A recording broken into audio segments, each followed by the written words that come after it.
Okey, cantik. Okey. Bab lepas kita belajar pasal cabaran pembentukan Malaysia sampai yang paling besar sekali ialah yang merencatkan pembangunan semua PES kan semua tu ialah uh, tragedi 13 Mei 1969. Okey, rusuhan kaum. Okey. Dekat situ apa dia gariskan masalah kalau korang ingat lah. Apa masalah yang dia gariskan? Yang pertama ialah pasal rusuhan kaum, betul? Masalah perkauman. Okay, masalah perkauman ni. Sebab ialah pilihan raya yang kita dah cerita itu kan. Lepas yang kedua, ialah masalah ekonomi. Sebab kalau sosial jatuh, ekonomi juga jatuh. Okey? Kan? Jadi, apa yang terjadi ialah, bila kita nak memulihkan balik, contoh benda ni, dua ni sangat penting. Perkauman ialah rakyat kita. Rakyat dah berpecah.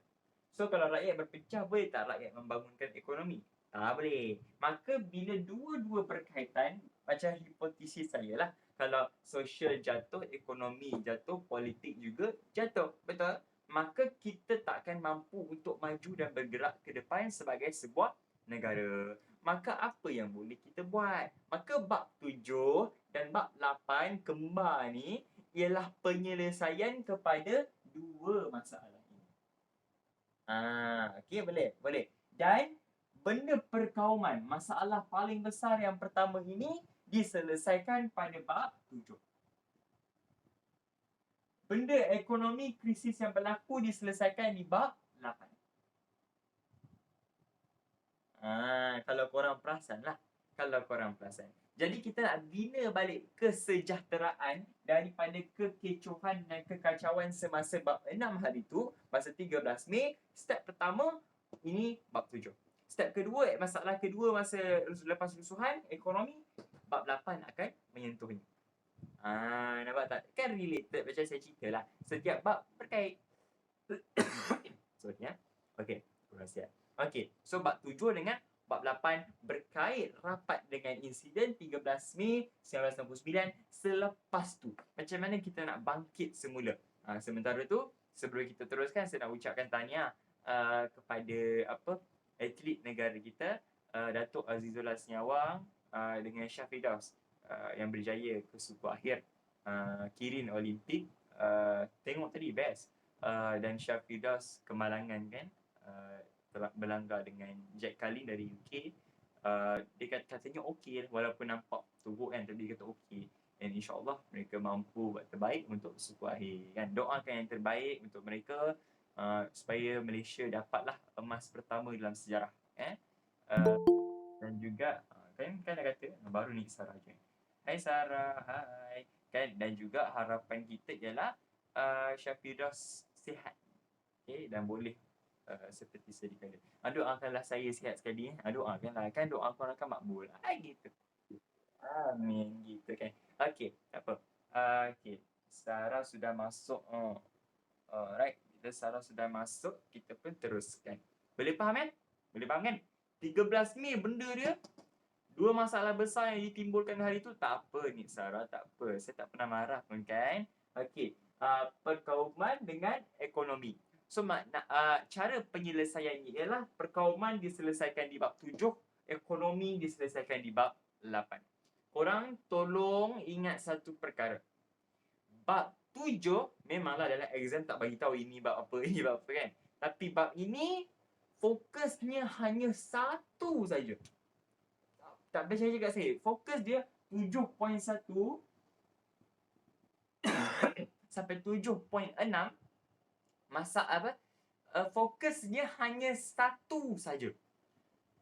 PER per PA DUAN. Yes, Kamarul.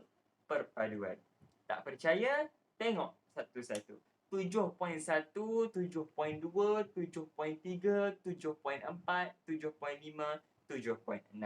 Tuan, tolong ingat guys, bab 7, bab 8, saya tak ajar dua bab ni tau. Tak, saya just bagi tahu saja. Bab 7, bab 8 ialah inisiatif kerajaan saya. Tak percaya? Boleh tengok. Dan rakyat, kita sebagai rakyat, ikut inisiatif tersebut. Menyahut seruan kerajaan. Boleh? Kalau korang tak percaya, korang flip test. Betul tu Sam. Yelah. Sebab memang, yelah kan kerajaan yang terkena impaknya daripada 13 Mei sampai kena buat pemanggiran, kan? Sampai kena darurat, sampai kena macam-macam lah. So, kerajaan lah yang menyelesaikan masalah nasional. Gitu. And macam mana dia selesaikan masalah? Inilah dia. Bab 7, bab 8. Boleh? Okay, hari ni bab 7. Hari Rabu depan, kita bab 8. Okay, aduh, ya Allah. Kesakitan semakin datang. Tak apa. Relax. Tahan je. Okay. Masuk pada 7.1. Okay, kat sini, bila kita tengok 7.1 sampai 7.6, lama-kelamaan awak akan nampak pattern dia sama saja. Macam biasa saya kata, sejarah sentiasa pasal pengulangan. Sentiasa. Tak pernah berubah. Okay? So, 7.1, dia membawa maksud tentang dua benda. Saya dah kata, bab ini fokus perpaduan. Bab ini fokus perpaduan. And bawah perpaduan, benda satu lagi namanya identiti kita. Identiti kebangsaan. Sebab kita punya identiti dah hilang dah. Sebab kita terlalu ikutkan kaum masa 13 Mei. Sekarang nak kembalikan identiti sebagai Malaysian. Rakyat Malaysia. Warga negara Malaysia. Nak settle lah. Tak nak ada masalah kaum Cina, kaum Melayu. Tak nak lah. Okay, so identiti tersebut dicipta melalui integrasi nasional. Yes. Itulah dia. Itulah 7.1. So sekarang ini, untuk berbilangan masyarakat berbilangan kaum macam kita ni, asas kekuatan kita of course perpaduan. Itu sebab dekat dia punya, awak punya jata negara, kita punya bersekutu, ada berapa kali ulang bertambah, menambah, mutu. Maknanya, mutu kan? Okay, maknanya, apa je yang awak buat, kalau awak buat together, lagilah awak berjaya. Nampak tak? Itu sebab bila kita bersatu padu, apa masalah pun yang datang, kita boleh selesaikan. Maka,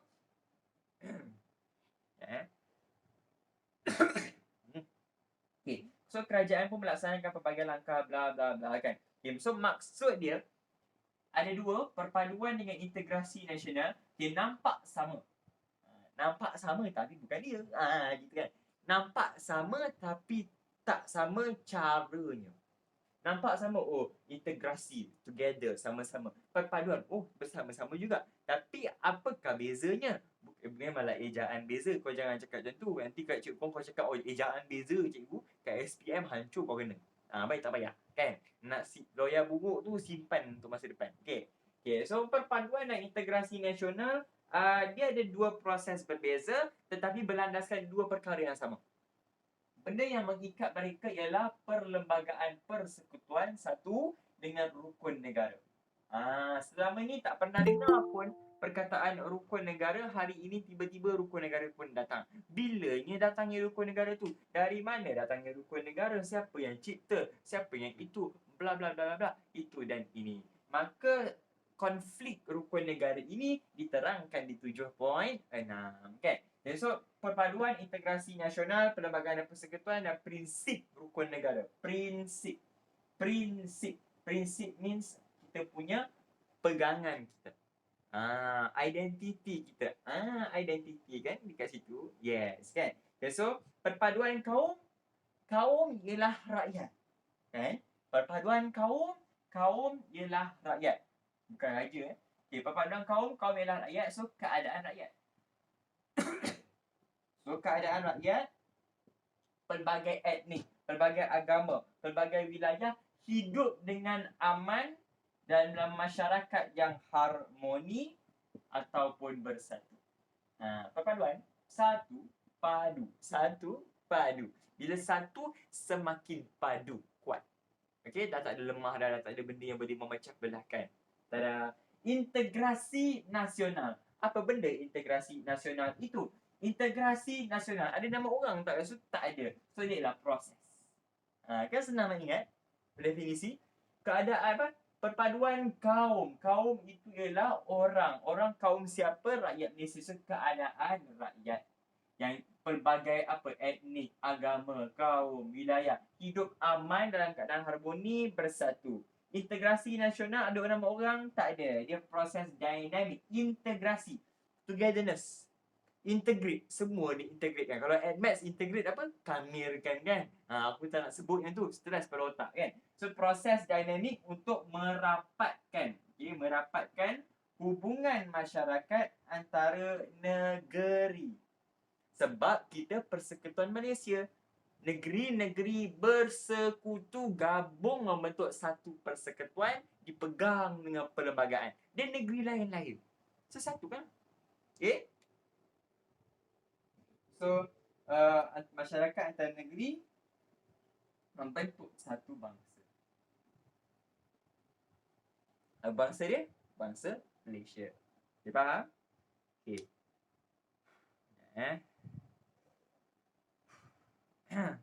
Geramnya bila tak sihat macam ni lah dia.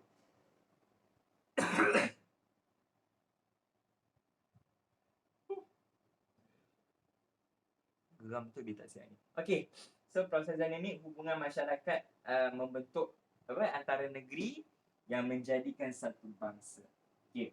So bila ada bangsa tu, kalaulah perpaduan kaum tadi ada orang, rakyat, kaum. So dia memberi komitmen penuh untuk identiti kebangsaan. Okay. Biar ada identiti kebangsaan berlandaskan apa? Dua benda ni. Perlembagaan persekutuan, prinsip rukun negara. Siap.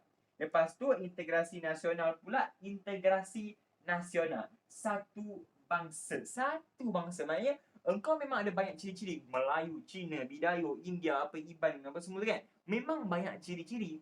Tetapi bila dah bersatu, akhirnya membentuk satu ciri-ciri yang sama. Okay, boleh faham. Okay, so maka itulah namanya identiti sendiri. Kebangsaan berteraskan apa? Dua benda. Perlembagaan persekutuan, prinsip rukun negara. Bab 7 mula masuk rukun negara. Dulu tak ada tau. Dulu tak ada. Merdeka tak ada. Malaysia tak ada. Lepas 13 Mei, prinsip rukun negara. Boleh faham kat situ? Okay. So, boleh faham rasanya saya tutup dulu lah. Saya padam lah. Maksud senang je. Tak payah nak fokus sangat. Okay. Sebenarnya bila tengok masalah perpaduan ni lah kan, orang nak bersatu Melayu, Cina, India, bukan lepas 13 Mei baru jadi tau masalah tu. Masalahnya jauh lebih lama.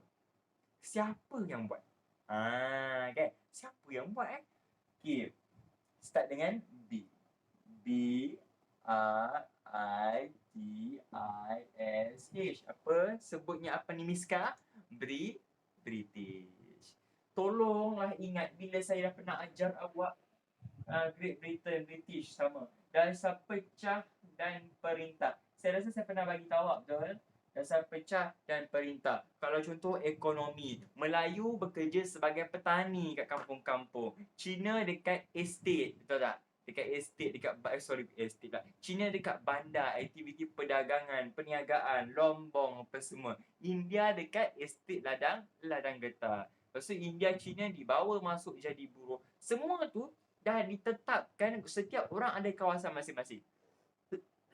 Setiap orang ada kegiatan masing-masing. Maka bila mereka ada kegiatan dan perbuatan masing-masing, adakah kita mampu untuk bersatu?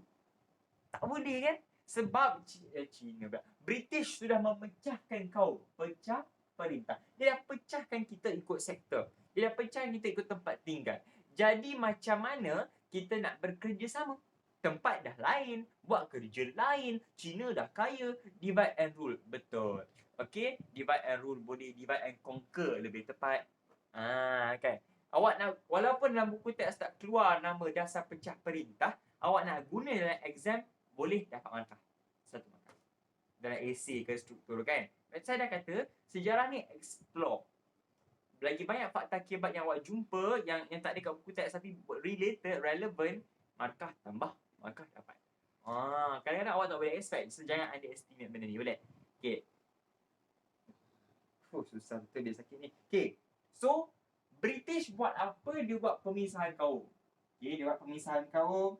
So, susah lah kita nak faham. Orang India macam mana, orang Cina macam mana. So, budaya adat dasar susah nak faham.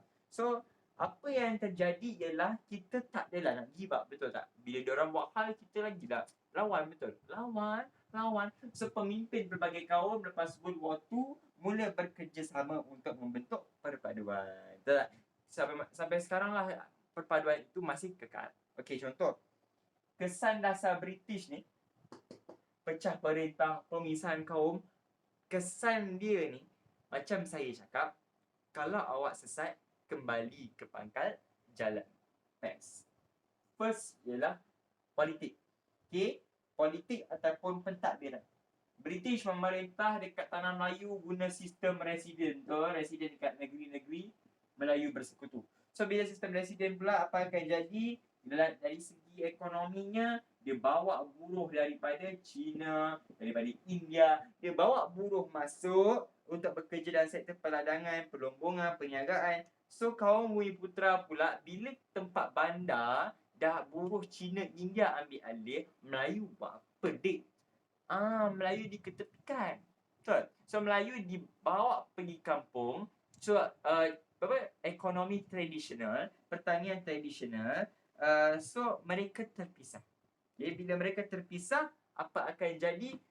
Salah faham berlaku, tak faham budaya. Akhirnya jadilah 13 Mei. Saya katalah, dia tak semestinya lepas 13 Mei baru jadi masalah ni.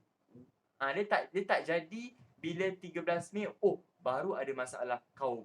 Baru berpecah. Tidak. Tak. Jangan salah faham. Okay? Ekonomi pula apa jadi? Kan, ekonomi lagi best. So, jadi bila apa yang terjadi, ekonomi lombong, biji timah semua tu China conquer. Getah apa semua. Getah orang India. Buruh India. Biji timah, buruh China. So, apa yang terjadi, ekonomi berbeza ikut pertempatan. Betul? Saya dah cakap tadi. So, ketempatan lombong, estate, kampung, setiap kaum kurang interaksi. Paling penting, jurang ekonomi pun naik. Sebab orang Melayu ekonomi tradisional, sara diri, sekadar untuk apa? Menyara hidup, lepas tu tak ada nak lebih untuk dikomersialkan. Ingat tak? Kalau Cina pula, melambung-lambunglah duit dia dapat. Betul tak? Sebab dia menggali biji timah, dapat duit, dapat untung kat bandar. Kalau India pula, jagalah dalam getah saja, kutip getah. Korek kan? Korek getah tu, toreh getah tu, sampai jadi dia bawa hasil getah, lepas tu orang-orang tu beli. So, kadang-kadang kalau dapat banyak, duit tu adalah. Kalau dapat sikit, duit tak ada langsung. Boleh nampak tak? So, jurang ekonomi ikut kaum, bukan ikut kemampuan. Faham tak? Maksudnya, awak tak boleh, contohnya awak, saya cakap kalau sekarang kita tengok orang yang buat bisnes, ada teknik, ada apa yang ada modal, ada yang bagus, dia boleh berjaya. Tak kisah Cina, India ke, Melayu ke, orang putih ke, tak kisah. Dulu kaum itu berjaya. Kaum tu gagal. Tak kisah, dia terhad. Itu beza dia masa British dengan masa sekarang. So, apa terjadi pula? So, jurang ekonomi meningkat, tak seimbang lah boleh orang kata. PE sudah, S belum lagi. S ialah social. So, social ini kalau kita fokuskan kepada pendidikan, kita ambil pendidikan. Kalau ekonomi diorang boleh asingkan, apatah lagi pendidikan, betul? Diorang gunalah sistem pendidikan vernakular. Diorang pecahkan sistem pendidikan vernakular. Ada sekolah Cina, ada sekolah India, sekolah jenis SJKC tu kan? SJKT tu kan? Yang jenis-jenis tu guna bahasa sendiri lah apalah, ikut kaum masing-masing. Lepas merdeka, masih ada tak sekolah tu? Ada kan? Sekarang 2021 dan 60 tahun lebih merdeka, ada lagi tak sekolah tu? Ada kan? Nampak tak? Dia dah diletakkan dalam diri bahawa kena berpecah. Maka apa yang terjadi bila berpecah, maka pemikiran pun berbeza lah ikut kaum. Pemikiran ideologi masing-masing berbeza. Kalau kat sekolah Cina dia ajar, kena buat itu, kena buat ni, tegas. Kita hanya boleh terima fahaman dari Cina, contoh kan. Kalau India, macam tu. Kalau sekolah Melayu pula, enggak. Itu sebab bila pemikiran berbeza, boleh tak kita bersatu? Susah. Sebab orang akan cuba untuk menegakkan pendapat dia sendiri. Oh, saya punya pendapat macam ni. Oh, tak adalah kat sekolah. Cikgu aku ajar macam ni. Startlah gaduh. Itu yang tak nak tu. Tapi itulah yang terjadi bila British buat macam tu. Kita fikir, oh, semua ni disebabkan 13 Mei. Tidak. Saya nak ubah mentaliti awak. Bukan lepas 13 Mei. Lama lagi sebelum tu masalah dah jadi. Hanya tunggu masa je nak pecah. And 13 Mei dah sampai boiling point. Situlah dia pecah. Boleh? Yang last sekali ialah fahaman politik. Fahaman politik paling senang lah. Fahaman politik, tengok parti politik cukup. Saya rasa saya tak payah nak sebut panjang Parti politik lah. PAS, siapa? UMNO, Melayu. DAP, MCA, China. MIC, India. Betul? Kan? DAP, majoritinya China. Kan? Nampak? So, polarisasi parti itu mengikut kaum. So, isu yang diperjuangkan pun pasal bahasa, budaya, pendidikan, budaya, ekonomi semua tu. Dia more untuk mempertahankan hak kaum, bukan hak satu negara. Jadi, untuk contoh, UMNO memperjuangkan hak Melayu. Nampak? So, mana identiti nasional? Kita mempertahankan kaum Melayu saja. Parti-parti dah dicipta berasaskan kaum. Kalau contoh dulu yang On Jaafar, hero tak didendang tu, ingat tak plan dia? Dia nak buat plan yang terima keahlian semua orang. Melayu ke bukan Melayu. Kan dia nak buat kat UMNO kan? Tapi UMNO reject dia, betul? Saya dah cerita kat awak. Jadi kalau ada ni parti macam tu, tak apa. Ni tak ada. Akhirnya wujudlah masalah ni. Tunggu masa saja. Tapi akhirnya pecah juga. Gitu. Macam saya kata, bab 6, bab 7, bab 8, kalau ada masalah, mesti ada penyelesaian. Saya bagi problem. Penyelesaian mesti ada? Ada. Penyelesaian dia, okay. Sekejap. Penyelesaian dia is very simple. Penyelesaian dia ialah untuk memperkasakan perpaduan dan integrasi nasional ini masih berterusan konsisten sampai sekarang politik, ekonomi, sosial semua ada. Macam biasa, bab ini paling best, PES banyak guna. PES banyak guna, politik. Kita buat peta pokok. Cara ataupun langkah kerajaan untuk memperkukuhkan. Kita buatlah 3 peta pokok. Yang pertama ialah politik. Yang kedua ialah ekonomi. Yang ketiga ialah sosial. Politik, ekonomi, sosial. Kita nak menyatu padukan balik rakyat kita. Maka politik mestilah orang politik. Mestilah pasal kerajaan. Maka apa kerajaan buat? Dia tubuhkan Jabatan Perpaduan Negara. Bukan JPN. JPN tu Jabatan Pendaftaran. JAPAN. Boleh search. JAPAN di bawah bidang kuasa Mageran. Sebab apa? Masa itu tak ada kerajaan. Yang memerintah ialah Mageran. So Mageran buat Jabatan Perpaduan Negara untuk mendraft ideologi negara. Ideologi. Apa nama ideologi tersebut? Rukun negara. So ini ialah asas kita. Macam kita lah. Orang Islam, asas kita ialah apa? Rukun Islam, betul? Kita ikut rukun Islam. 2 kalimah syahadat. Solat 5 waktu sehari semalam. Betul lah? Lepas tu puasa haji sebab kalau rukun negara, kita punya kewajipan sebagai rakyat Malaysia. Geramnya aku. Boleh faham tak situ? Lepas tu yang kedua pula, satu, Mageran buat JAPAN. Kedua, Mageran juga buat Majlis Muhibah Negara. MMN boleh gunalah. Majlis Muhibah Negara. Boleh saya cerita kenapa nak apa? Apa function dia? Tak perlu. Tak, nama cukup. Muhibah. Bila ada muhibah, menggalakkan perasaan muhibah. Muhibah means apa? Menyatukan, harmoni, sama keamanan dan muhibah, sentiasa tolong menolong. So semua nilai murni itulah muhibah. Terbuka, sifat terbuka, tak ada prejudis, tak ada racist, tak ada. Majlis muhibah buat apa? Mewujudkan rasa muhibah. Antara siapa? Antara pelbagai kaum. Lepas tu pula buat majlis. Ni semua kerajaan punya inisiatif. Macam saya kata bab 7, tolonglah fokuskan pada kerajaan. Usaha kerajaan. So Majlis Perundingan Negara, bukan perundangan Majlis Perundingan Negara pada 29 Januari 1970, garis panduan kerjasama antara kaum untuk integrasi nasional, memupuk identiti kebangsaan. Lepas tu buat gabungan politik-politik, parti politik mesti ada. So buat gabungan parti politik pelbagai kaum. Boleh saya tahu gabungan parti politik tu apa? Tak payah awak hafal. Tengok situasi real life sudah cukup. Yang paling senang, BN Barisan Nasional. Ada siapa? Ada UMNO, Melayu.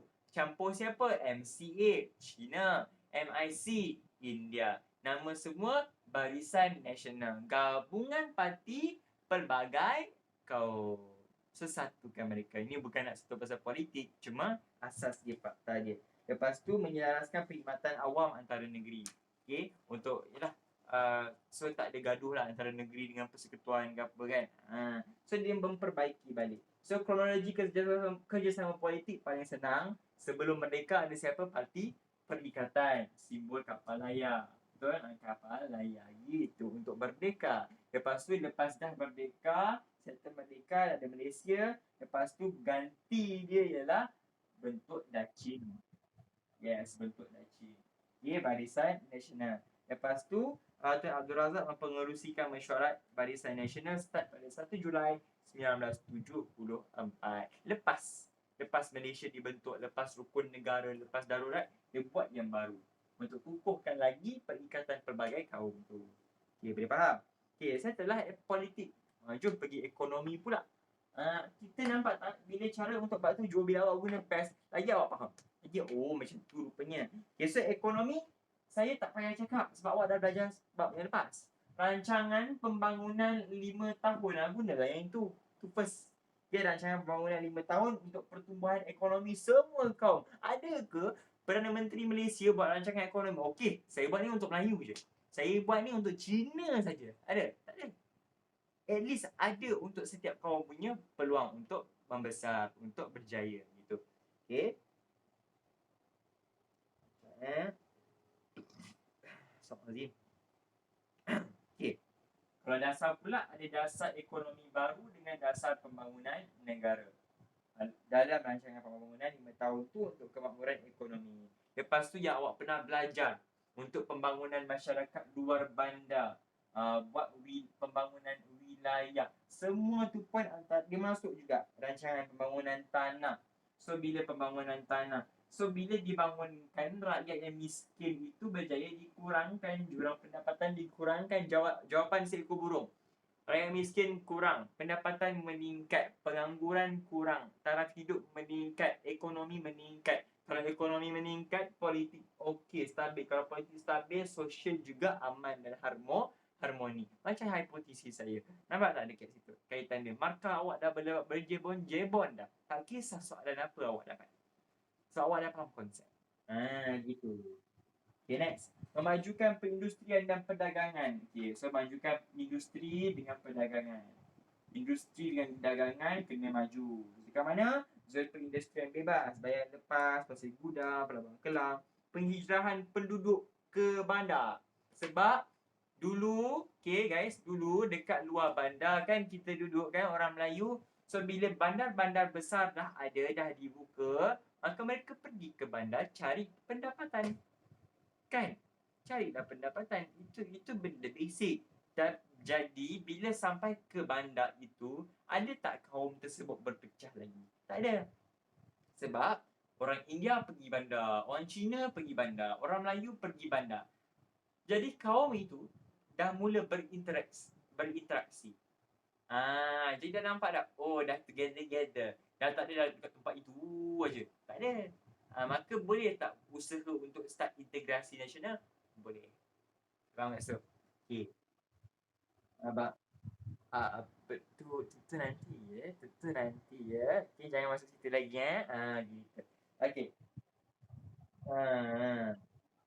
So, penghijrahan mempercepatkan lagi proses integrasi. Okay, itu kesan lah kan? So, mengintegrasikan ekonomi, pembangunan ekonomi wilayah. Contohnya, Sarawak, Sabah. Yang selama ni orang tak bagi fokus, kita majukan sekali. So, orang baru rasa, dia dah sama lah pelan kerajaan ni. Sebab semua orang boleh maju. Tak kisah kau kaum mana, tak kisah kau negeri mana. So, bolehlah pupuk perpaduan. Itu saja. Next, social pula.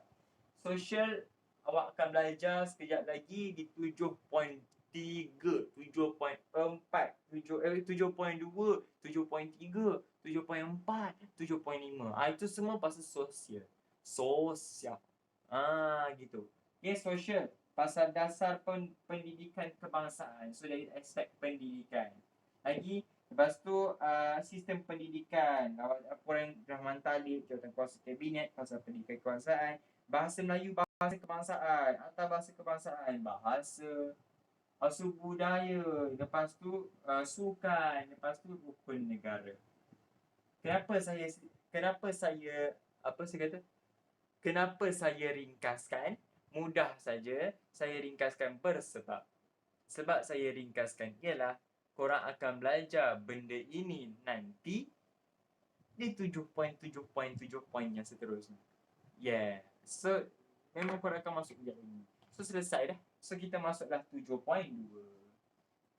Saya minta maaf lah kalau saya slow sikit hari ni. Saya kurang energetik sikit. Saya tengah menahan kesakitan. Tak apa. Relax je. Okay. Kita dah sampai ke dasar pendidikan kebangsaan. Saya kata apa? Untuk bab ini hanya fokus pada perpaduan. Itu saja. Dia bagilah langkah apa. Oh, kerajaan buat itu. Kerajaan buat dasar itu. Dasar laut lah. Dasar apa. Dasar udara apa. Semuanya untuk perpaduan. Itu saja. Konteks. Konsep. Okay, biar ada perpaduan, barulah boleh majukan negara. Okay, so the membina kesejahteraan negara. Okay, saya relax sekejap. Aku tak faham, tanyalah.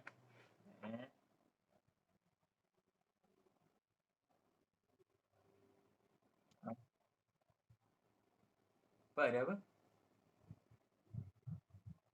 Oh, silau. Tak tahulah. Dia, apa, muka aku banyak sinaran iman kot. Tak tahu.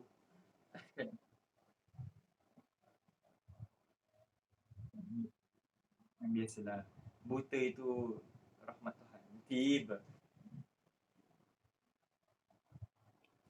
Bukan. Bukan. Bukan. Ha, siut lah. Bodoh lah dia ni. Bodoh. Okay.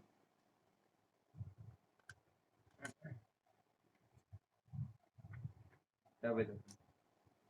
Okay. Ui, silau ni. Silau bodoh. Silau tu.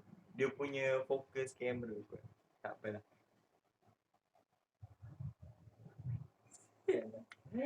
Okay, kita pergi pada 7.2 dasar pendidikan kebangsaan. Okay. Macam saya kata 7.2 sampai 7.5 semua benda tu pasal sosial. Macam mana kerajaan buat dasar untuk menyatu padukan balik rakyat pelbagai kaum. Okay, itu rancangan kerajaan. Okay. Geramnya aku. Ya, minum air.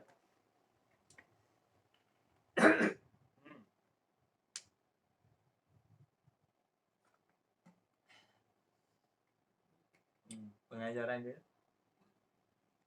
jaga kesihatan awak. Dia bukan COVID, saya tak COVID. Yalah. Tiba-tiba cik pergi, tiba-tiba ya Allah, peningnya. Dah mabuk aku dengan kau ni. Geram aku.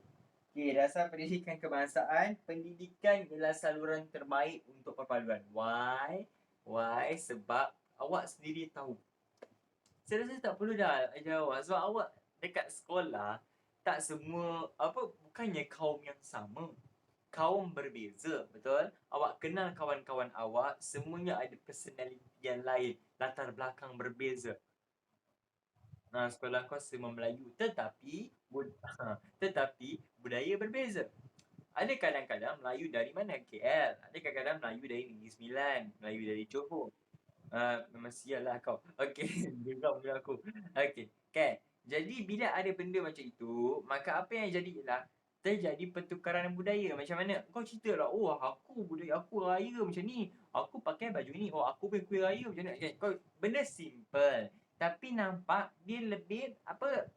Kita mengenal antara satu sama lain. Bila kita mengenal, itulah cukup dah sebagai langkah ke arah perpaduan. Nampak? Simple tapi penting. Okay? Okay. Rasanya stop di kelas ini. Geram aku. Okay. Jawapan dua. Okay. Macam saya katalah, semua benda bab 7 ialah pasal kerajaan. Kerajaan buat apa. Betul? Jadi, kita teruskan latar belakang dasar pendidikan kebangsaan. Awak ingat tak kita buat penyata razak? Yang kita buat penyata razak yang ada bahasa Melayu, bahasa pengantar lah, benda-benda bahasa Melayu, bahasa kebangsaan kan. Benda-benda macam tu, betul? Okay, sekarang macam biasa, ikut timeline. Hari tu kita tinggalkan di penyata razak. Okay? Maka hari ini, inilah sambungan dia. Okay? Lepas penyata razak, disemak semula laporan Rahman Talib. Okay, Rahman Talib ni, kalau Razak, nama siapa? Tun Abdul Razak. Siapa dia? Menteri Pendidikan. Siapa Rahman Talib? Benda yang sama. Nama orang, nama siapa? Nama Menteri Pendidikan. Masa tu ialah Abdul Rahman Talib. Okey, saya dah dekat situ. Lepas laporan Ahmad Talib, kita ada kajian Aminuddin Baki. Saya panggil KAB. Senang ingat. Lepas tu, laporan Jawatan Kuasa Kabinet, laporan AJK Kabinet.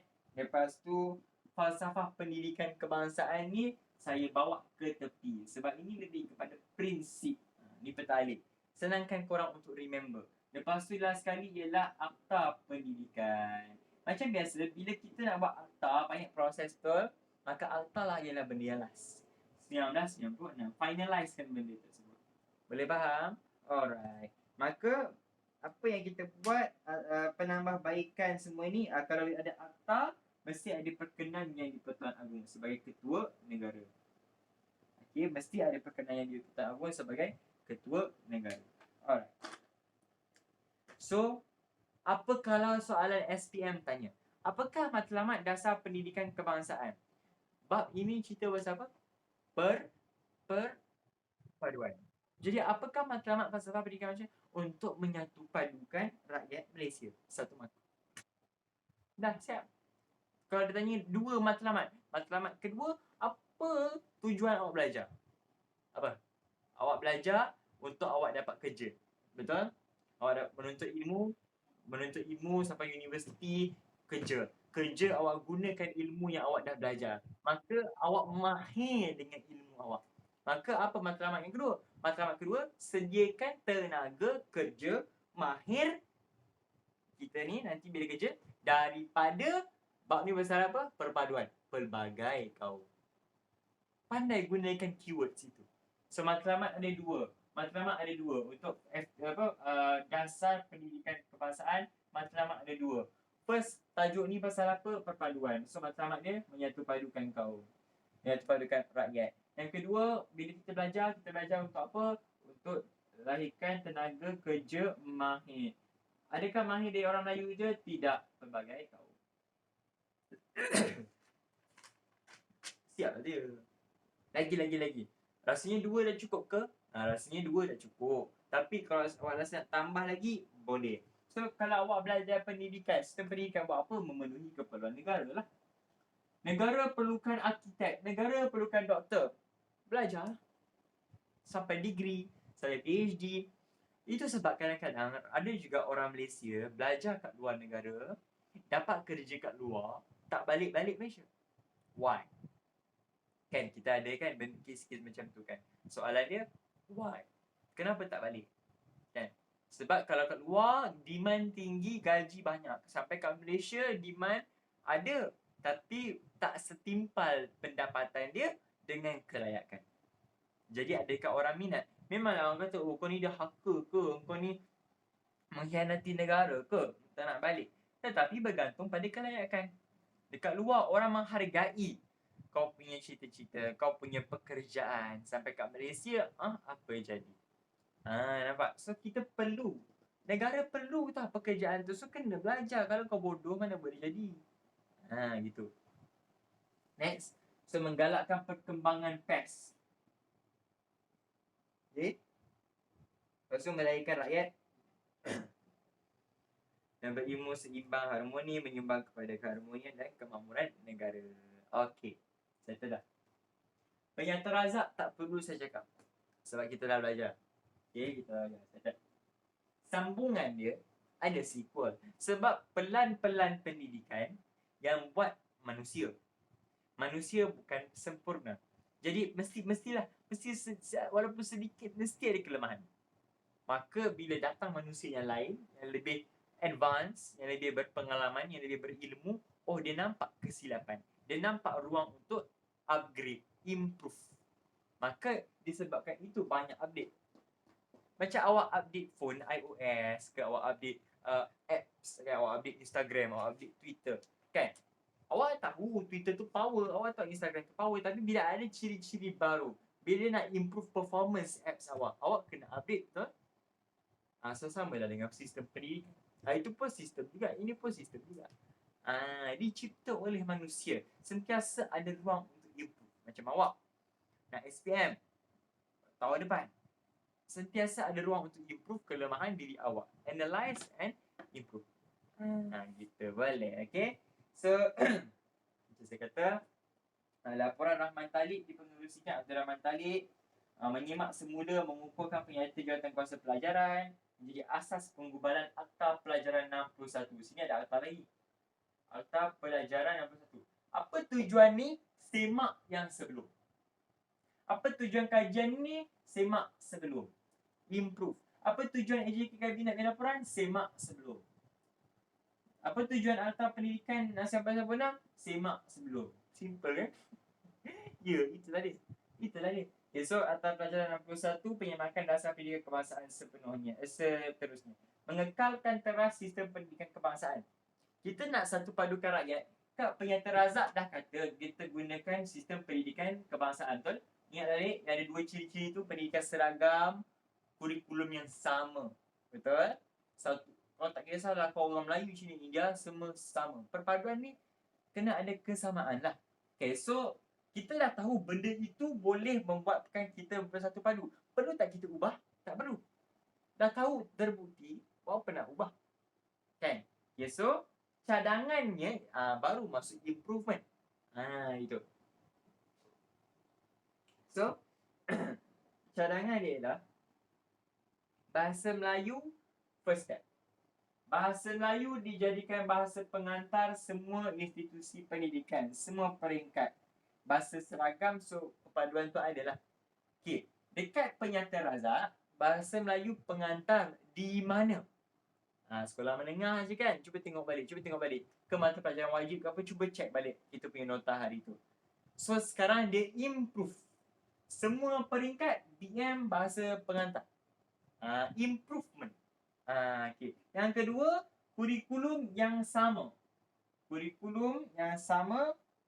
Berorientasi Malaysia, negara Malaysia. Okay, ataupun negara Persekutuan Tanah Melayu masa tu. So, ada beza tak dengan ni? Tak ada beza. Ni cakap seragam, ni kata sama. Okay, tambah apa? Orientasikan negara kita. Untuk mewujudkan perasaan cinta akan negara lah. So, bila kita lagi tahu, sebab tak kenal, maka tak cinta. So, sekarang bila kita dah kenal dan tahu negara kita, lagi cinta. Dari kecil. Okay, next. Mencadangkan beberapa cadangan tambahan bertujuan memperkukuhkan semangat kekitaan dan kebersamaan bla bla bla. Okay, so cadangan tambahan nak tambahkan semangat kekitaan. Lepas tu, mata pelajaran sejarah yang awak tengah belajar dengan saya sekarang ni, ditekankan menanamkan perasaan cinta dan kesetiaan terhadap negara. Okay. Masa Penyata Razak ada disebut tak sejarah ditekankan? Tak ada. So dekat sini improve satu pasal sejarah. Okay. Lepas tu improve subjek, mewujudkan subjek tata rakyat. Sikap toleransi, kerjasama, persefahaman antara kaum. Tata rakyat. Maksudnya tata susila lah, adab lah. Okay. Perasan tak something? Nama tata rakyat sebenarnya kalau zaman sekarang subjek apa? Civic. Ya, civic dan kewarganegaraan. Inilah subjek dia, tata rakyat. Tata maksudnya apa? Cara. Okay? Langkah. Etika. Tata. Gitu. Rakyat, cara rakyat untuk bertindak. So, belajar benda itu. Subjek itu diwujudkan semasa laporan Rahman tadi. Boleh? Okay, settle eh? Okay, so, kita settle kat situ. So, kajian Aminuddin Baki update untuk Rahman Talib. Itu sebab saya buat petalik. Update, improve. Mesti ada benda yang akan diimprove. Okay? Sekarang ni, ya, kalau saya stop cakap tu maknanya saya as lawyer. Saya stop sekejap. Susah tau bila mengajar sambil sakit ni. Dia geram betul rasa dia. Ada geram. Kan rasa macam nak cekik-cekik je diri sendiri. Okay. Tulis dulu nota. Okay. Jadi, so, penambahbaikan laporan Rahman Talib ini dilaksanakan kajian Aminuddin Baki. Kalau saya kata, dekat dasar pendidikan kebangsaan ada dua. Satu untuk perpaduan, yang kedua untuk melahirkan tenaga kerja mahir di negara kita dari pelbagai kaum. Soalan saya, dekat laporan Rahman Talib yang dia upgrade daripada Penyata Razak, ada tak dia cakap apa-apa pasal tenaga kerja mahir? Ada tak dia sebut? Ada, betul? Ada tak dia sebut, oh kena buat itu, kena buat ini untuk meningkatkan tenaga kerja mahir? Tak. Semua idea dia hanya untuk, ni kita analisis. Awak tak payah nak hafal, okey. Kami dia baki, apa ciri-ciri dia. Penyata Razak apa. Kalau korang hafal macam tu, korang tak faham. Cakap faham, tapi tak faham. Macam mana korang nak faham? Ini cara dia. Okey. Dua, perpaduan dengan tenaga kerja mahir. Okay. Tadi dekat laporan Rahman Talib kita cakap apa? Sejarah lah, tata rakyat lah, cinta negara lah, BM bahasa pengantar, itu dan ini. Ada tak dia sebut pasal tenaga kerja mahir? Belum. Itulah kelemahan dia. Kelemahan laporan dia. Dia hanya fokus untuk perpaduan. Ada dia fokus tak tenaga kerja mahir? Relax. Maka di kajian Aminuddin Baki, dia improve kesilapan di situ. So, dia nak buat tenaga kerja mahir, dia buat apa? Memperkenalkan sistem sekolah aneka jurusan. Yes. So, bila ada aneka jurusan, kalau pelajar gagal masuk sekolah menengah, dia pergi kursus kemahiran. Okay, untuk tenaga kerja mahir pelbagai kaum, untuk memenuhi permintaan kerja. Ini yang tak dekat Rahman Talib tadi. So, dia improve dekat sini untuk tenaga kerja mahir tu. So, negara perlukan kita yang mahir boleh majukan negara. Takkanlah nak minta orang luar. Takkanlah macam Kamaru cakap nak orang Bangla je. Antuklah jadi macam sekarang. Kan? Di sinilah improvement dia. Apa tu sistem aneka jurusan? Macam sekarang lah. Pure science. Account. Okay? Seni. Okay? Teknik dan vocational. Kalau ni pergi kemahiran. Nampak tak? Lagi ekonomi. Apa lagi? Seni reka tanda. Ma'had takfiz, agama. So, setiap orang ada bidang kepakaran dan kemahiran masing-masing. Gitu. Okay? So, kajian Aminuddin Baki yang improvekan dia. So, apa lagi kelemahan di laporan Rahman Talib? Rahman Talib kata, dia teruskan dengan sistem pendidikan kebangsaan. Dia teruskan. Tapi dia buat apa nak teruskan? Tak ada apa. Okeylah, teruskanlah Penyata Razak pencadangan. Penyata Razak cadangan apa? Kurikulum seragam. Sistem kebangsaan. Tapi adakah ada langkah untuk perkara itu? Belum. Maka kajian Aminuddin Baki nampak masalah ini. So, dia akhirnya mewujudkan sistem sekolah kebangsaan. Kat sinilah wujud sistem sekolah kebangsaan. Iyalah. Boleh faham, boleh nampak. Sebab lain tak ada. Dia improvekan.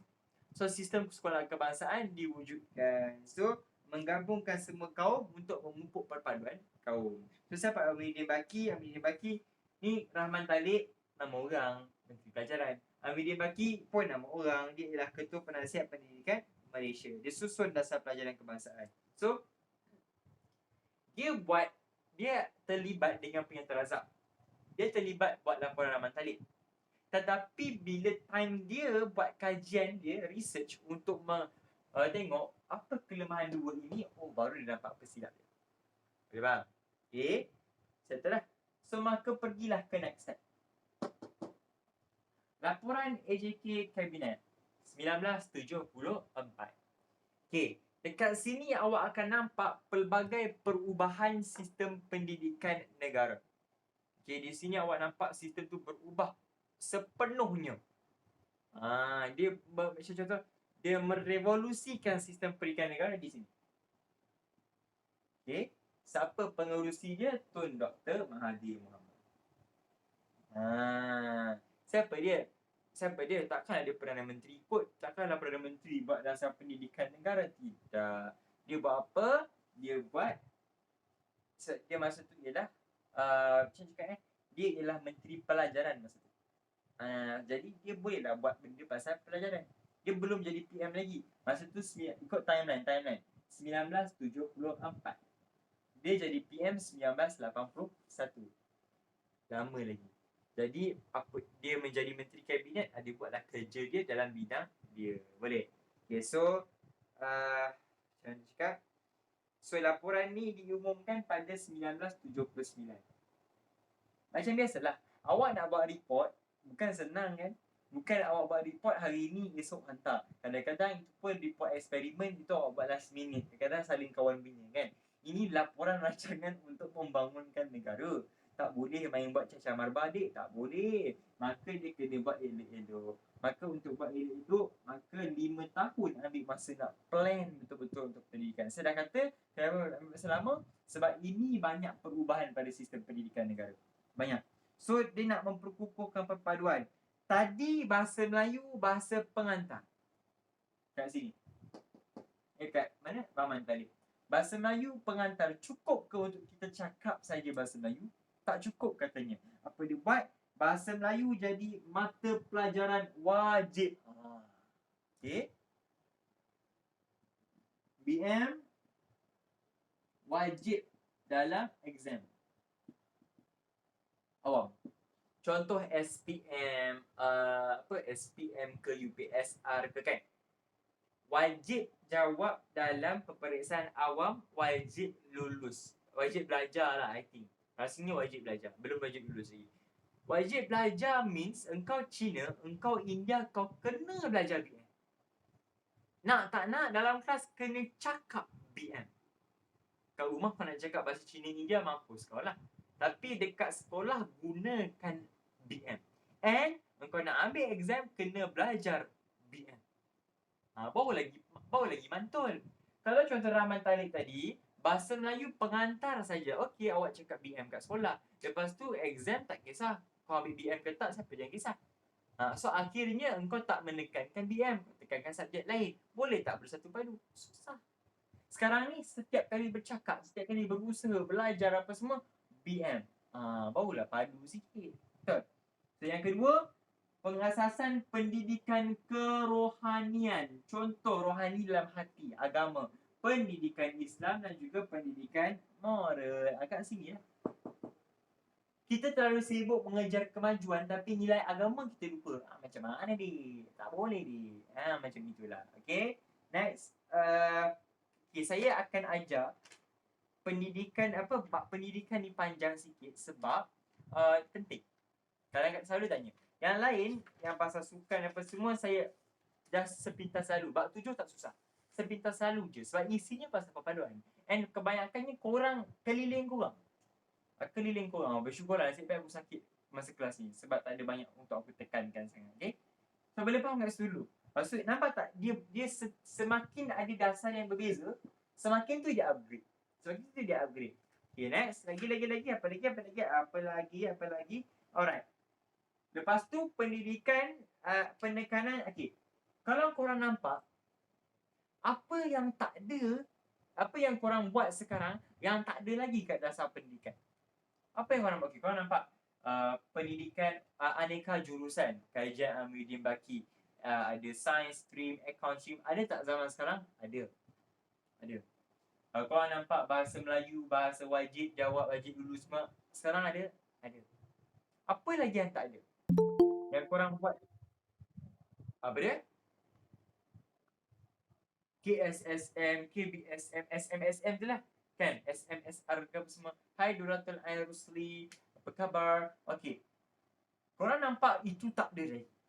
Betul? Lagi. Yang paling obvious lah guys. Setiap hari Rabu ke, setiap hari Sabtu ke, hai saya minta maaf. Tak payah minta maaf. Saya baru nak habis 7.2 je baru. Sebab saya hari tak sihat. Saya sakit CGV. Lepas tu tiba-tiba last lawyer pula ni. So tak apa. Saya tak marah. Sebab saya pun struggle. Nanti. Klinik sekarang saya pun takut nak pergi. Sebab sekarang ni satu Malaysia, hospital dengan klinik penuh COVID kan. Kan tak pasal-pasal balik bawa penyakit. Allah. Pula dah. Tak apa. Kita cuba solvekan penyakit ni sendiri dulu. Okay, tak apa. Apa pun Ain, saya dah nak habis 7.2. Sekarang ni laporan jawatan kuasa kabinet. Okay. Sekarang ni tengok apa lagi yang tak ada yang awak zaman kita ada tapi tak sebut lagi kat sini. Apa yang boleh di-upgrade? Paling senang lah. Setiap Rabu, korang buat apa? Koko kan? Koko lah. Kurikulum akhirnya diperkenalkan, ditekankan, melibatkan semua kaum, tak kisah. Ada ke orang kata yang masuk pengakap orang India je? PBSM, perempuan Cina saja. Ada? Tak ada. Siapa nak masuk? Masuklah. So, apa? Unit beruniform, sukan permainan, kelab persatuan kat sekolah-sekolah kita tu, kan? Kurikulum ditekankan bermula pada laporan AJK Kabinet. Gitu. Right. So hasil laporan ini mencadangkan. So apa hasil laporan dia? Okay. Sorry. Hasil laporan dia ialah wujudlah satu sistem yang menyatukan semua benda yang dia cadangkan tadi. First dia cadangkan apa?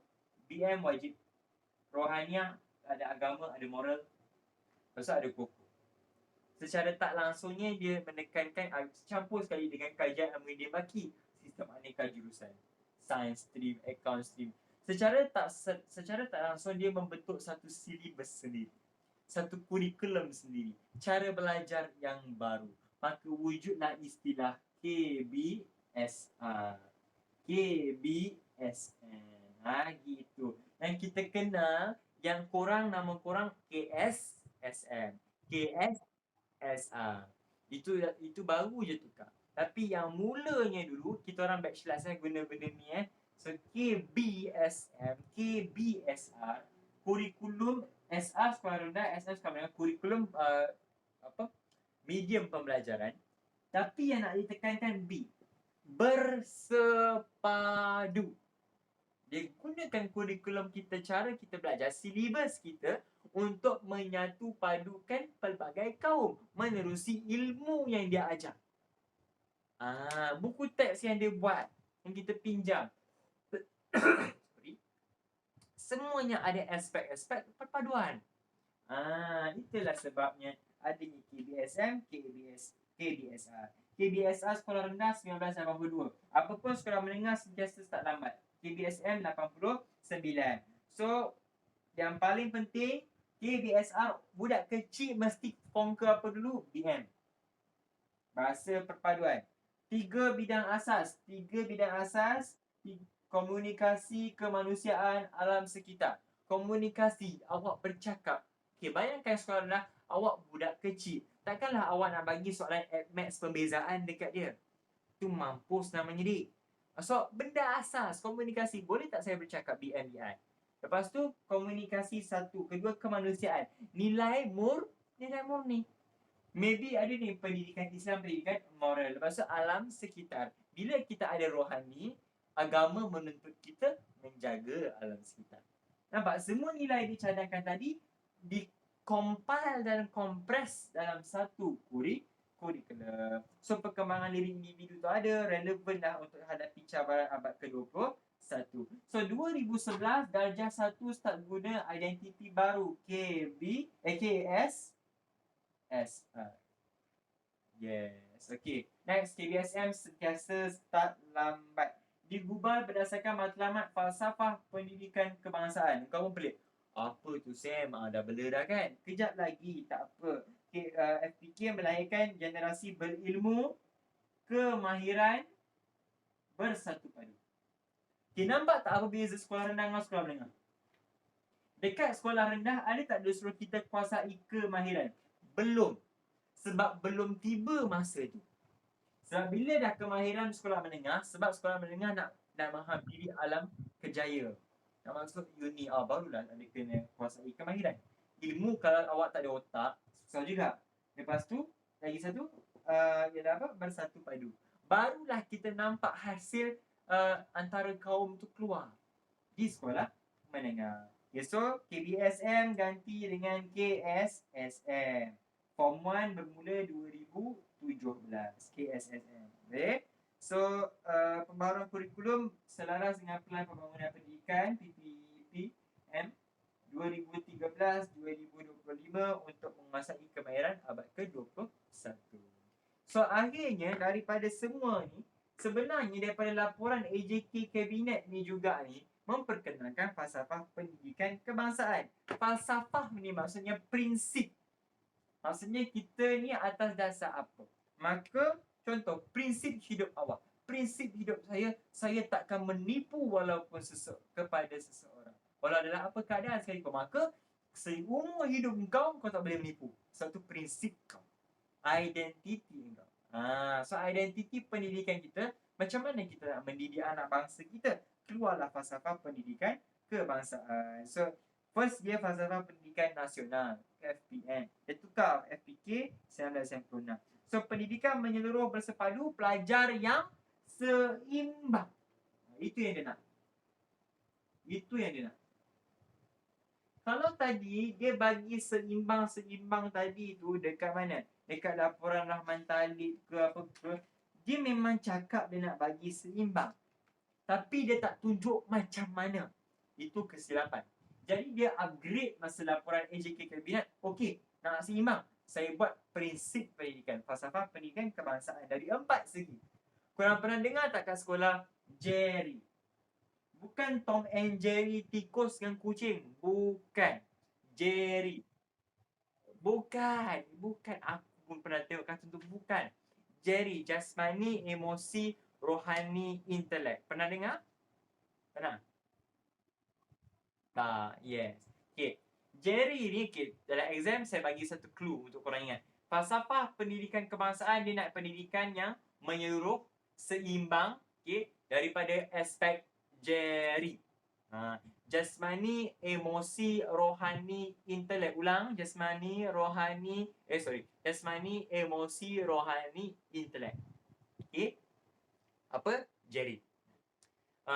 Kalau dari segi pembahas, kita orang dah dibiasakan dengan Jerry ni. Dah biasa dengar dah. Okay. So Jerry ni, kalau korang membacalah Ikrar Rukun Negara korang, kan, korang baca Ikrar Rukun Negara korang, membina satu, kan, kalau kita sebelum maka kami rakyat Malaysia berikrar, kan, sebelum itu, sebelum ayat akan meneruskan segala usaha kami untuk mencapai cita-cita berikut, kepercayaan, kekuatan. Sebelum itu, kan, kalau maybe ada sekolah yang sebut, ada sekolah tak sebut. Ada sekolah yang akan sebut, dia akan sebut satu-satu. Membina satu masyarakat adil di mana menggunakan sains dan teknologi ke arah apa. Membina masyarakat demokratik, kan. Ada sebut tu. Dekat belakang buku tulis korang yang warna brown tu, buku tulis tu pun ada tunjuk ayat-ayat tu. Itulah falsafah pendidikan kebangsaan. Itulah dia. Untuk, kalau info sejarah, usaha berterusan ke arah memperkembangkan potensi individu secara menyeluruh, bersepadu, melahirkan seimbang, harmonis dari 4 aspek. Jasmani, emosi, rohani, intelek. Kalau korang tulis dekat struktur esei, SPM apa semua, confirm markah tinggi. Yes. Okay. So tu boleh baca kan. Last sekali ialah Akta Pendidikan 1996. Macam tak ada pun apa yang tak ada. Apa yang tak ada?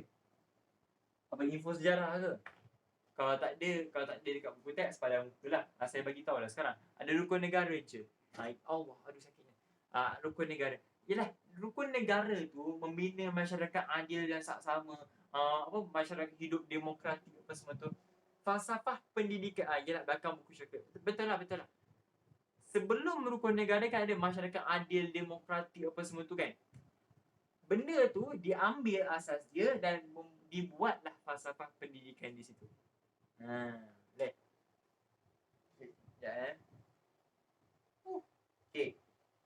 So, Akta Pendidikan 1996 juga, macam saya kata, setiap benda ialah upgrade daripada laporan yang sebelumnya. Sebab laporan dicipta oleh manusia, pasti ada kesilapan. Maka Akta Pendidikan 1996, dia dah namanya Akta, itu benda yang dah finalize. Okay. So, Akta Pendidikan 1996, bahasa kebangsaan BM sebagai bahasa pengantar utama. Lepas tu mata pelajaran wajib semua institusi pendidikan. Lepas tu institusi pendidikan swasta kena ajar bahasa kebangsaan, pengajian Malaysia, pendidikan Islam, moral. So apa yang ditambah dekat Akta Pendidikan ni sama je macam lain. Bahasa Melayu pengantar wajib belajar kat semua institusi. Dia tambah swasta. Punya institusi, college swasta yang mahal-mahal tu kan diorang sendiri. Kan? Diorang tak terikat dengan kementerian, dengan kerajaan. Jadi diorang boleh buat apa-apa je diorang nak. So, walau apa pun, walau sebebas mana pun kamu kena gunakan BM sebagai bahasa pengantar kamu. Boleh? Dan juga kena belajar BM, kena belajar pasal Malaysia, kena belajar agama, moral. Ikutlah dasar-dasar sebelumnya. Alright. So, habis 7.2. Gitu. Tak. Saya fokuskan kat pendidikan. 7.345 saya boleh macam ni breeze through saja. Sebab dia banyak fakta hafalan. Cara korang hafal lingua franca sekarang ni English. Orang dah tak guna dah pun perkataan lingua franca tu. Lingua franca tu bahasa perantaraan. Okay, selalunya guna dalam urusan perdagangan. Okay. Dalam BM dulu masa zaman Melayu Melaka kita tahu kan BM lingua franca untuk perdagangan di seluruh dunia. Okay, jadi sekarang orang tak panggil lingua franca, orang panggil bahasa universal language. Maknanya kau pergi satu ceruk dunia pun bahasa yang umumnya difahami dan diketahui ialah English. Okay. English, yes. Yes. Boleh faham? Okay. So, tapi ada juga orang yang menekankan bahasa kebangsaan dia, identiti dia. Contoh Jepun kau cakap lah apa pun, dia memang akan sungguh. Kau masuk, kau jejak kaki je kat Jepun, kau kena guna bahasa Jepun. Sebab mereka jarang belajar bahasa Inggeris. Dan sekolah diorang tak jadikan bahasa Inggeris bukan jejak jihan. Bukan. Okay, dekat sana diorang tak suruh belajar pun bahasa Inggeris kat sekolah. Tidak. Tapi diorang wajib belajar bahasa Jepun. Identiti negara dia. Bangga dengan bahasa dia. Macam itulah. Identiti nasional. Boleh?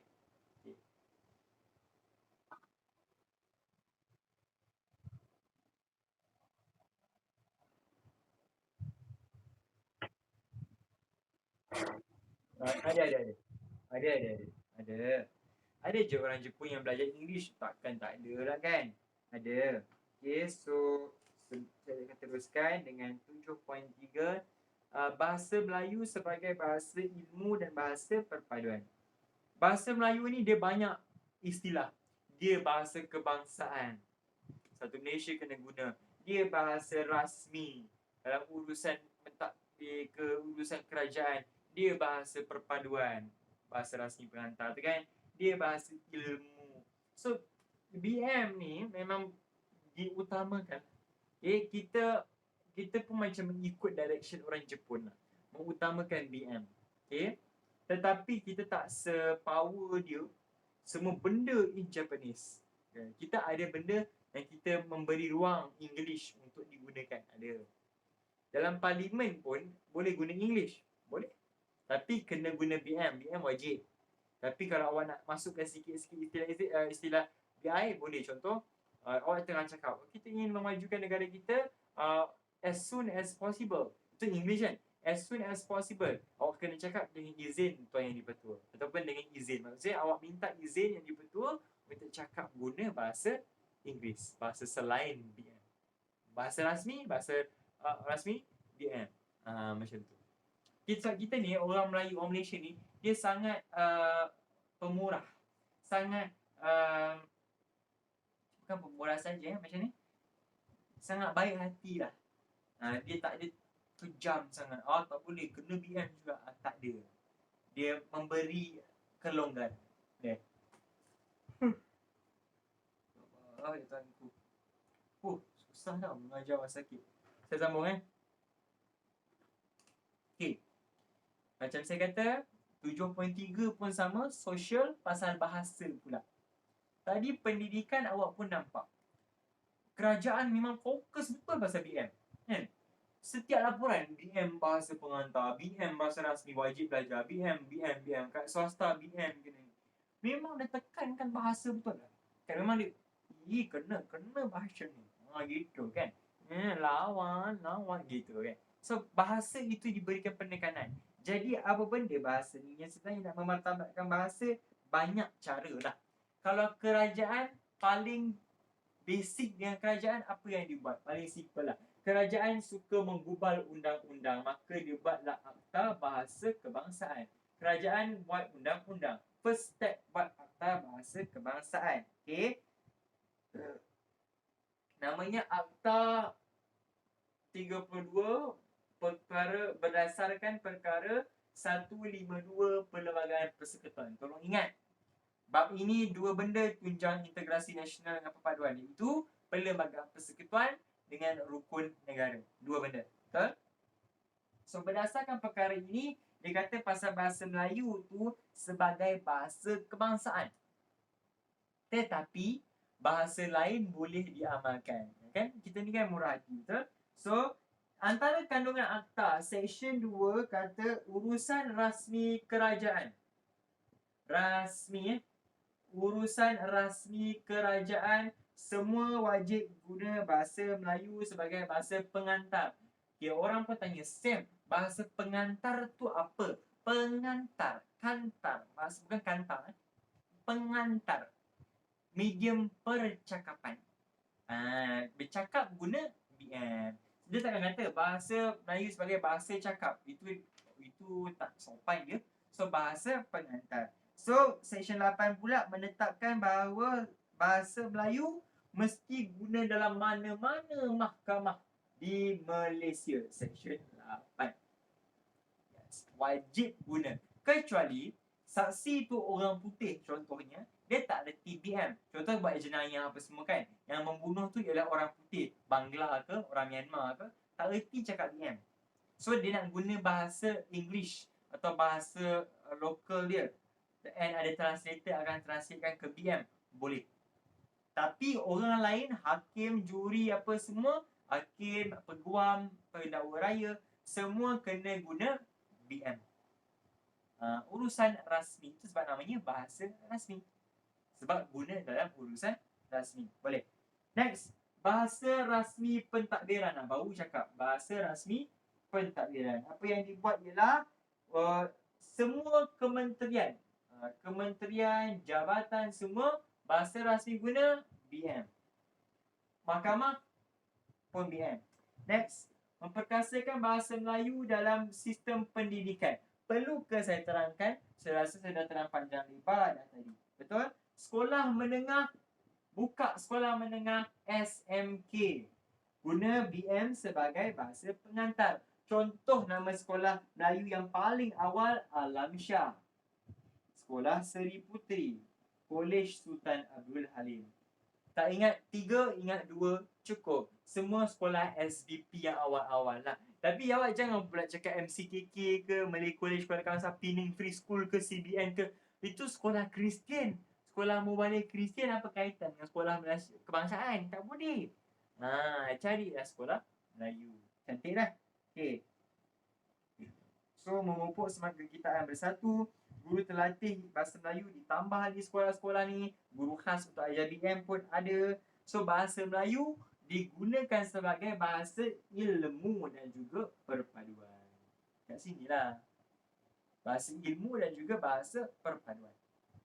Sebab apa? Sekolah buat apa? Menuntut ilmu lah.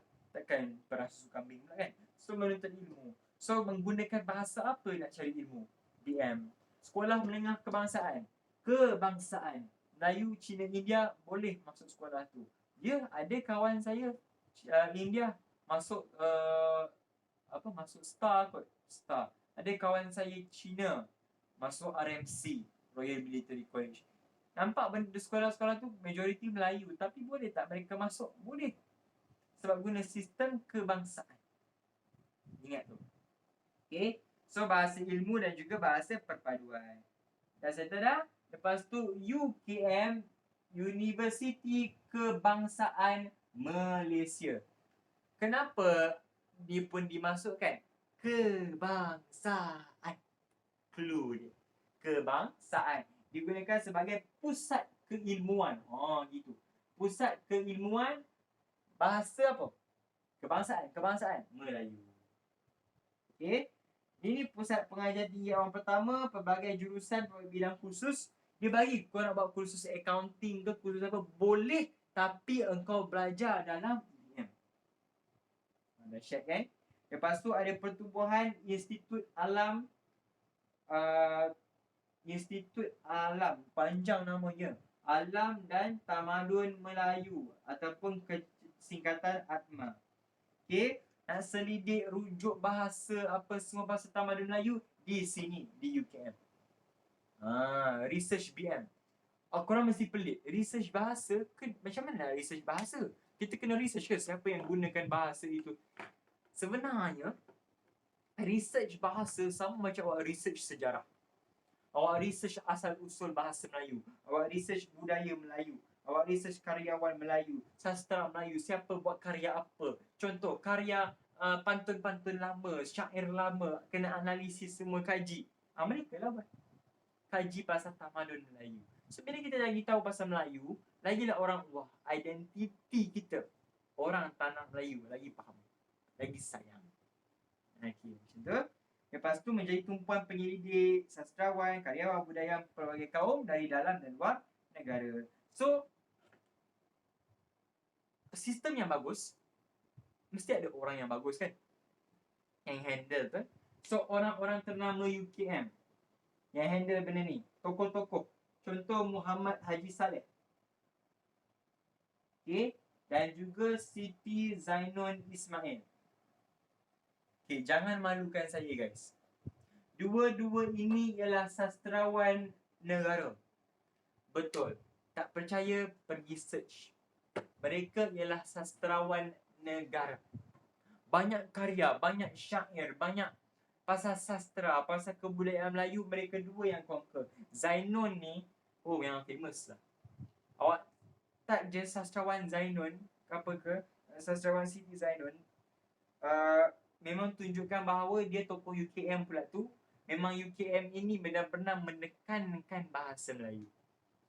Dia memang universiti awam, and dia memang mengajar macam biasa, macam universiti lain, tapi dia tekankan BM tu, kebangsaan. Ada tak universiti lain guna kebangsaan? Tak ada. Universiti Malaya. UIA, Universiti Islam Antarabangsa. Lagi, contoh apa lagi? UPM, Universiti Putra. Ada kebangsaan? Tak ada. Ini memang betul-betul untuk naikkan semangat kebangsaan, menjadikan sebagai pusat ilmu. Okey, apalah lagi satu yang palinglah tertinggal, yang palinglah penting dalam hidup kita? UM tu bukan Malayan Union. Bukan. Itu MU.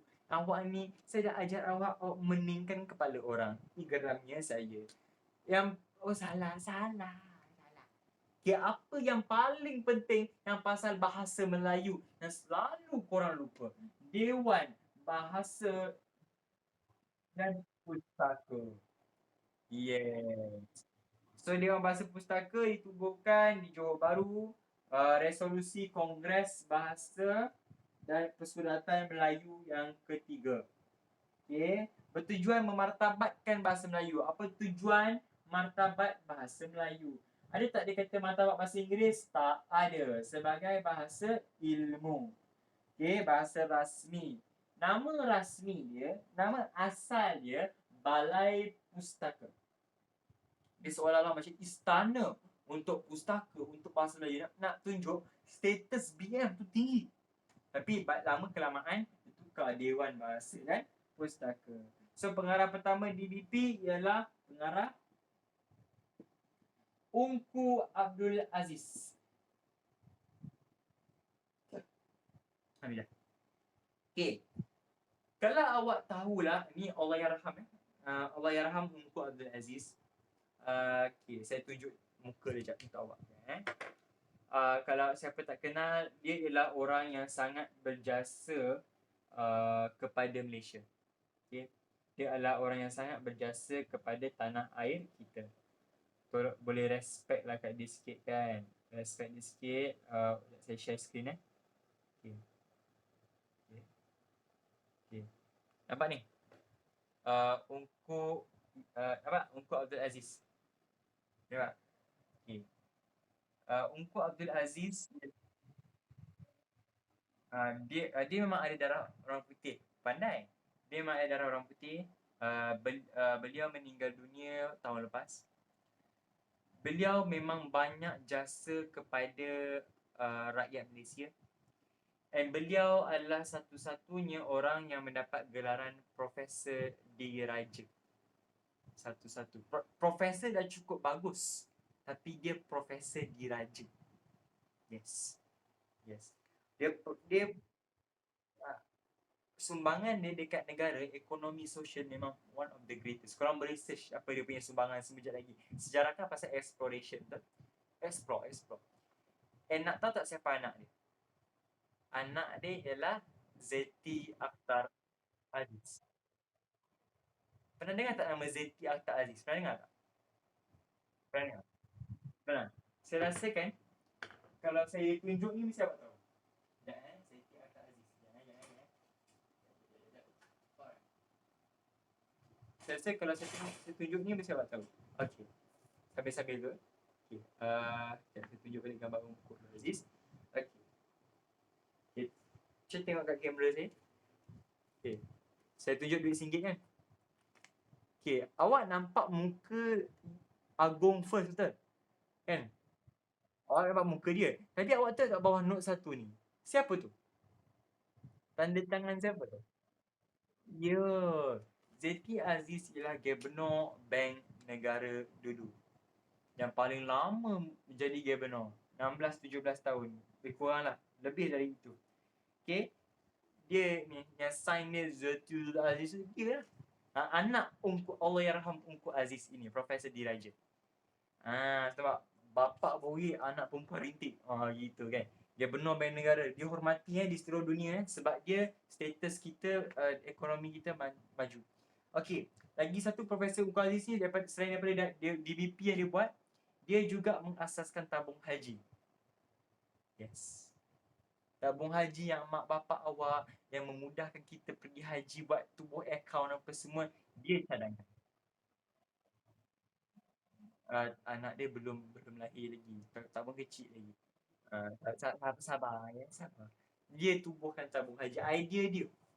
Dia juga buat idea menubuhkan koperasi kebangsaan. So boleh koperasi satu negara tu, so boleh membela nasib orang yang memerlukan. Banyak lagi idea dia. So saya memang, dia salah satu idola saya lah. Memang respect lah dia. Dan korang menikmati pendidikan yang bagus, hidup yang alhamdulillah okey kat Malaysia, salah satu sebabnya Profesor ni. Allahyarham.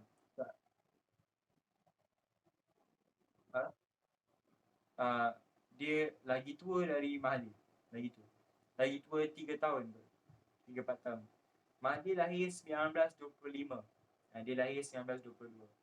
Okay, so meninggal dunia tahun lepas. So So sumbangan dia sangat besar. Saya fokus banyak dekat pendidikan. Memang ni banyak sebab bab ini yang selalu keluar dalam exam, pendidikan. Sebab dekat dengan kita. Okay. So 7.4, 7.5 saya just go through je lah kan. Okay, so sambung okay, saya stop sharing. So harap korang boleh ambil iktibar. Ambil iktibar macam mana orang hebat macam Allahyarham ni, dia sumbangkan segalanya untuk negara dia. Sampai anak dia pun terikut sekali menyumbangkan everything. Betul tak? Okay. Sambung So cawangannya di Penang, Johor, Kelantan, Sarawak, Sabah mengembangkan aktiviti bahasa dan sastra. Okay, nak membina masyarakat bersatu melalui bahasa, kena ada slogan. Kena ada orang gunakan slogan. Contoh bahasa, jiwa, bangsa. Yes. Yang awak nampak, yang awak dengar dari zaman awak kecil lagi, bahasa, jiwa, bangsa, itulah. Itu dicipta oleh DBP untuk menggalakkan kita meletakkan status bahasa tu tinggi. Tak nak orang pandang alah bahasa je. Tak nak orang pandang macam tu. Okay. So peranan DBP mengembangkan bahasa dan sastra Melayu melalui penerbitan buku, majalah kan. Macam-macam boleh lah. So kita nak kembangkan bahasa sastra Melayu. Contoh, buat buku, buat risalah kan. Buat bengkel, buat seminar, buat minggu bahasa kebangsaan, bulan bahasa kebangsaan ada kan. Lepas tu dekat sekolah-sekolah, minggu bahasa kebangsaan, macam-macam pertandingan, pantun, syair, itu, ini, membangkitkan semangat sayang akan negara. Itu semua plan DBP. Untuk staykan bahasa Melayu. So membantu penggunaan bahasa Melayu meluas, mewujudkan komunikasi berkesan, memupuk perpaduan masyarakat berbilang kaum.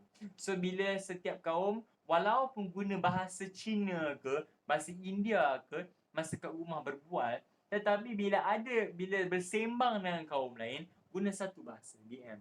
So semua faham. So mudah nak bercakap. Dia nampak simple, nampak remeh pasal seni percakapan. Tetapi sebenarnya dia penting. Very important. Bahasa. Komunikasi. And ciri-ciri tamadun pun ialah sistem bahasa dan tulisan. Salah satu kan. Jadi bahasa tu, cara cakap tu nampak remeh tapi sangat penting. Okay. Bahasa ilmu, bahasa perantaran penyampaian ilmu. Bahasa rasmi, macam saya cakap tadi lah. Urusan-urusan rasmi, pentadbiran semua tu. Okay. Saya akan teruskan dengan sangat laju. And saya takkan even stop pun sebab saya dah start memerut balik. Dia dah datang lah.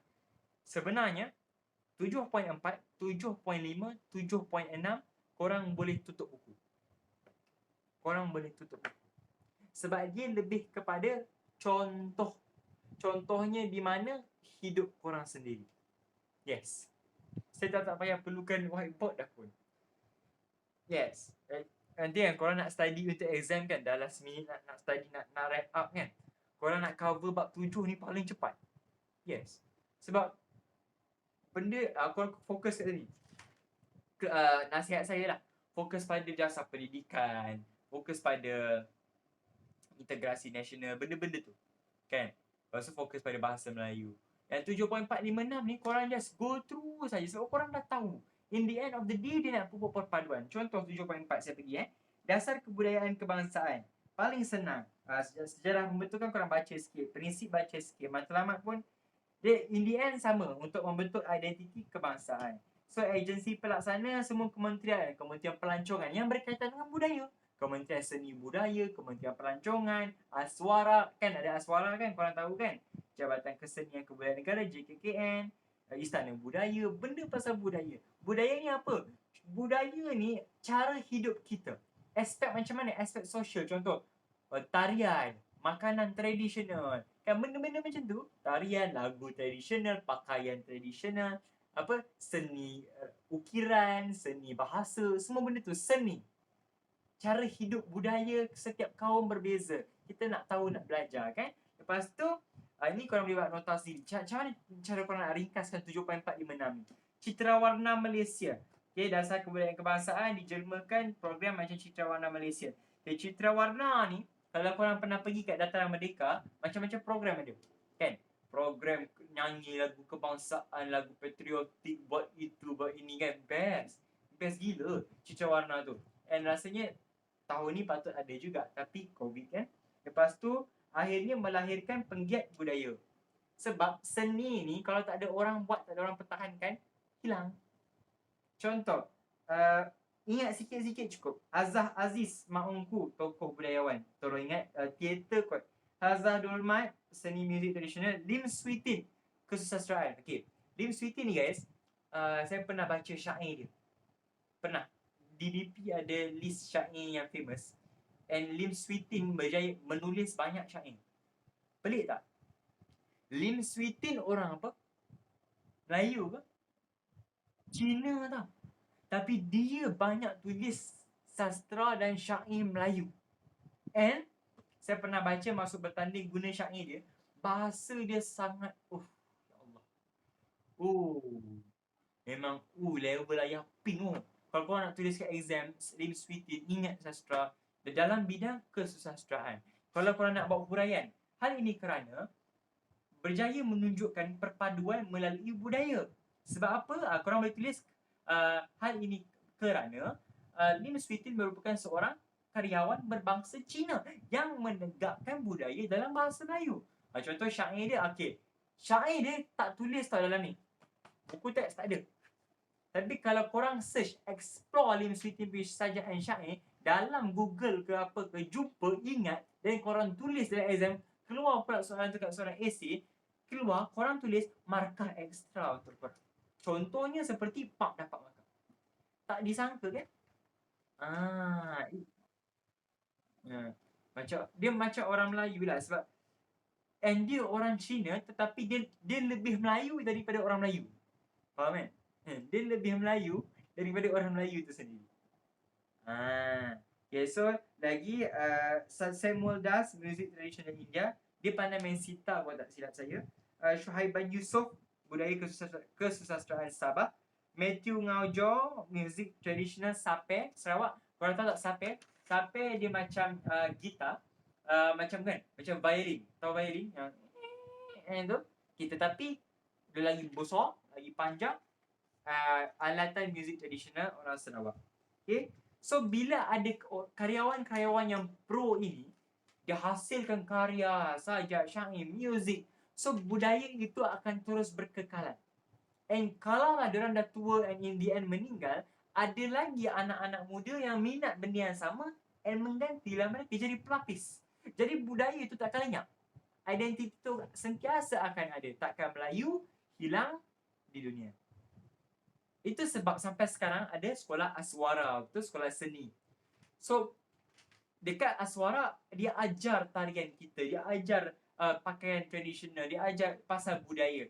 Jadi masih ada orang, walaupun kita dah semakin fokus ke arah sains, ke arah teknologi, tapi ada orang lagi yang mempertahankan budaya itu, maka takkan hilang lah. Betul. Contoh, saya ambil contoh senang lah guys. Budak wow, tahu tak wow bulan? Wow bulan kan? Buat wow. Orang dah kurang, anak muda dah kurang dah belajar buat wow. Sebab ramai dah main game. So orang dah kurang memberi fokus pada budaya tersebut. Jadi macam mana nak buat identiti tu kalau orang anak-anak muda sekarang tak buat benda tu? Buat nota sendiri. Korang punya kefahaman macam tu. 7.456 dia mahu tu contoh saja. Okay? Boleh nampak kat situ. Berselah sekali Kongres Kebudayaan Kebangsaan kali kedua di UKM. Kan? 15 April 2017, resolusi Kebudayaan Nasional, identiti bangsa, semarakkan bahasa Melayu, bahasa kebangsaan, pertahankan dua benda. Perlembagaan Persekutuan, rukun negara, tiang seni negara bangsa, pendidikan, alat pengantar bangsa. Nampak? Dia ulang saja benda yang kita dah belajar. Itu saja. So akhirnya masuklah 7.5. Sakit-sakit pun berjaya sampai 7.5 ni. Alhamdulillah. Okay. Sekejap saya minum air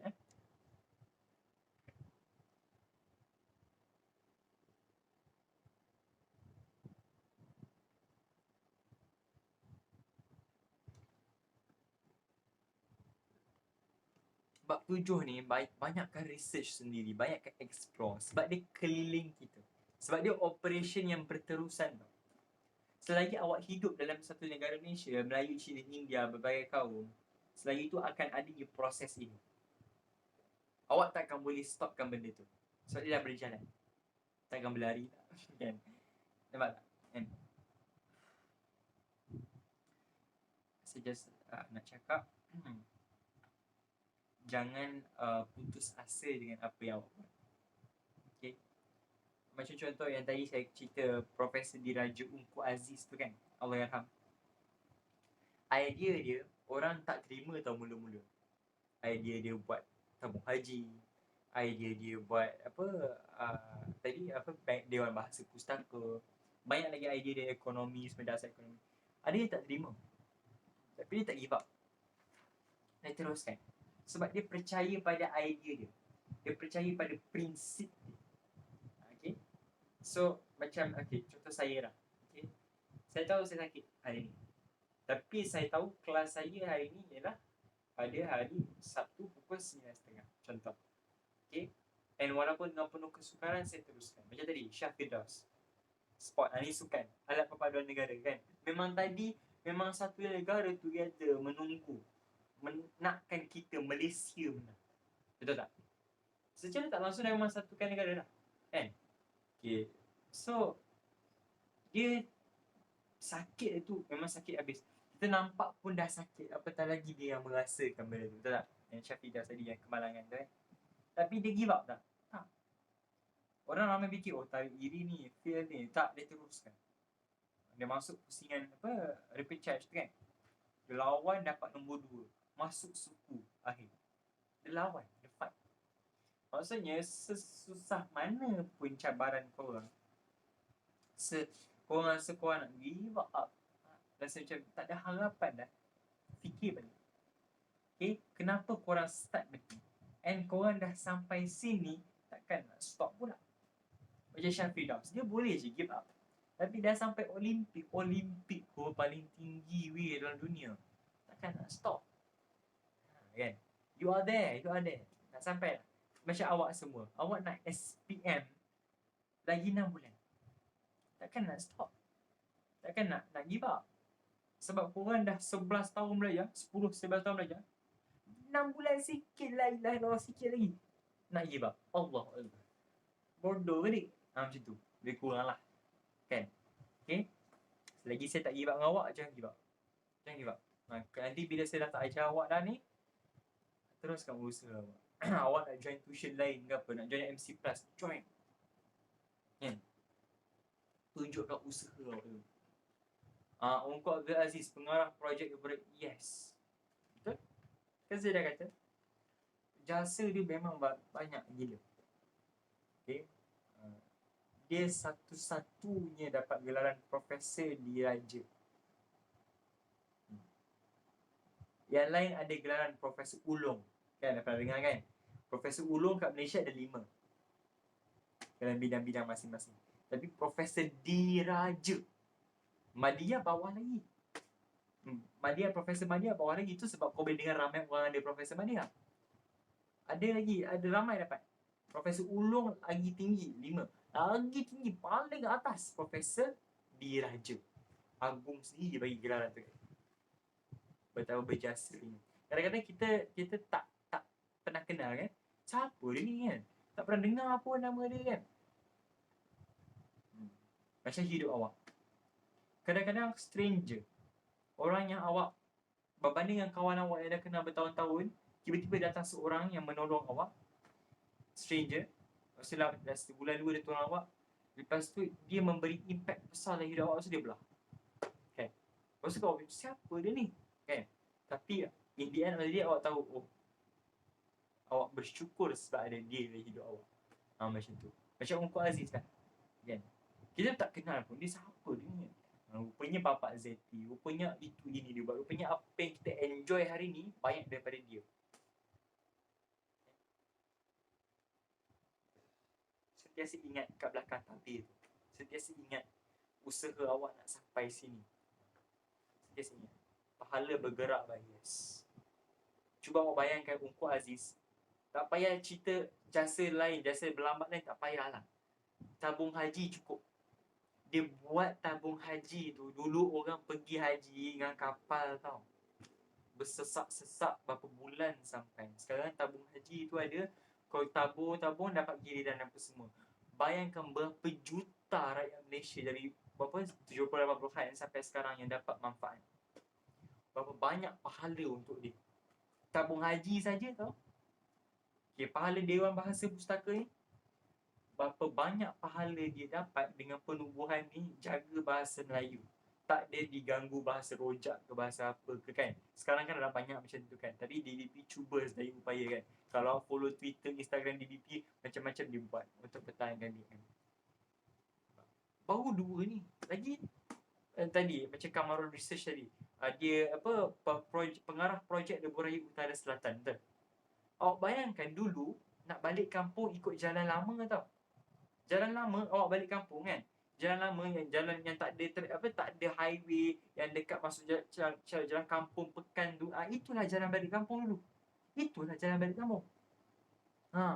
Dekat keliling hutan, rumah kampung apa semua. Yang berliku-liku jam sentiasa. Itu satu-satunya jalan. Lepas tu buat Lebuh Raya tu zaman Tun lah. Tapi salah satu yang memberi idea Tunku Aziz. And mengarah pula projek tu. Bernama TV pun dia. Okay. Bernama TV lagi satu. Bernama ialah satu agensi berita paling utama negara. Semua berita international semua pergi kat Bernama dulu. Lepas tu baru Bernama bagi dekat agensi berita lain. Contoh macam Astro Awani ke RTM ke kan, Media Prima. Tapi semua berita tu bagi dekat Bernama dulu. Kalau awak nak tahulah, ni ilmu baru kan.